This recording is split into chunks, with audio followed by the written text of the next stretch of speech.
Kannada cinema ಮಾಡಿ ಒಳ್ಳೆ cinema ಮಾಡಿ ಅಂತಾರೆ. ಒಳ್ಳೆ ಸಿನಿಮಾ ಮಾಡಿದ್ದೀವಿ, ಜನ ಬಂದು ಥಿಯೇಟ್ರಿಗೆ ಬಂದು ನೋಡಿಲ್ಲ ಅಂತಾರೆ. ಬಂದು ನೋಡಿ, ತುಂಬ ಒಳ್ಳೆ ಕಂಟೆಂಟ್ ಇರೋ ಸಿನಿಮಾ. ಆಮೇಲೆ ಆರ್ಟಿಸ್ಟ್ಗಳು ಲಕ್ಷಗಟ್ಟಲೆ ದುಡ್ಡು ಕೇಳ್ತಾರೆ, ಪ್ರಮೋಷನ್ಗೆ ಒಬ್ಬರು ಬರೋಲ್ಲ. ಕನ್ನಡ ಸಿನಿಮಾ ನಾನು ನಮ್ಮ ಬಾಸಿಗ ಸಿನಿಮಾ ಮಾಡಬಾರ್ದು ಅಂತ ನಿಲ್ಲಿಸ್ಬಿಟ್ಟಿದ್ದೀವಿ. ಇದು ಫಸ್ಟು. ಈಗೇನು ಕೇಳಿದ್ರು ಹೇಳಿ, ಇದು ಕೇಳ್ತೀವಿ. ರವಿಶಂಕರ್ ಸರ್ ಬಂದಿಲ್ಲ.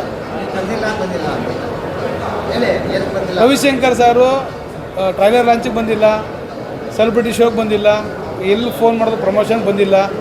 ಆಮೇಲೆ ಲಕ್ಷಗಟ್ಟಲೆ ದುಡ್ಡು ಕೇಳ್ತಾರೆ. ಇದು ಪ್ರೊಡ್ಯೂಸರ್ ಮಾಡೋದು ಕರ್ಮ ಇದೆ. ಮಾತಾಡಿ ನೀವು ಮಾತಾಡಿ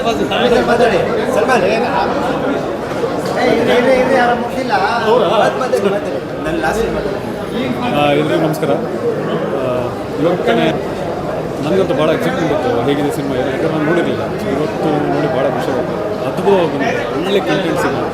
ಈಗಿನ ಜನ್ರೇಷನಲ್ಲಿ ಕಂಟೆಂಟ್ ಸಿನಿಮಾ ಬೇಕು ಅಂತ ಎಲ್ಲರೂ ಹೇಳ್ತಾ ಇರ್ತಾರೆ. So this one of the best content cinema ನನಗೆ ಅನಿಸು. ಯಾಕಂದರೆ ಈಗಿನ ಜನ್ರೇಷನ್ ಏನು ಬೇಕು ಅದು ಪಕ್ಕ ಇದೆ.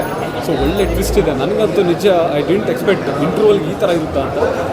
ನಿಜವಾಗ್ಲೂ ಈ ಸಿನಿಮಾ ಎಲ್ಲರಿಗೂ ಕೂರ್ಸೋಕ್ಕಿರುತ್ತೆ. 100% ನಾನು ಕೊಡ್ತಾ ಇದ್ದೀನಿ. 100% ಕೂರಿಸುತ್ತೆ ಜನಗಳಿಗೆ.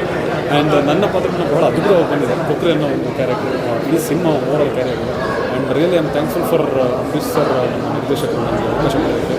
ಆ್ಯಂಡ್ ಸ್ಪೆಷಲಿ ನಮ್ಮ ನಿರ್ಮಾಪಕರು ರವಿಕುಮಾರ್ ಸರ್, ಇವರೆಲ್ಲರಿಗೂ ನಾನು ಬಹಳ ಥ್ಯಾಂಕ್ಸ್ ಹೇಳೋಕ್ಕೆ ಇಷ್ಟಪಡ್ತೀನಿ. ಬಿಕಾಸ್ ನನಗೆ ಈ ಥರ ಅವಕಾಶ ಕೊಟ್ಟು ಆ್ಯಂಡ್ ಈ ಮಟ್ಟಿಗೆ ನನಗೆ ಒಂದು ಒಳ್ಳೆ ರೆಕಗ್ನೈಸ್ ಮಾಡುತ್ತಾ ಒಂದು ಅವಕಾಶ ನೀಡಿದ್ದಾರೆ. So I am really thankful for that.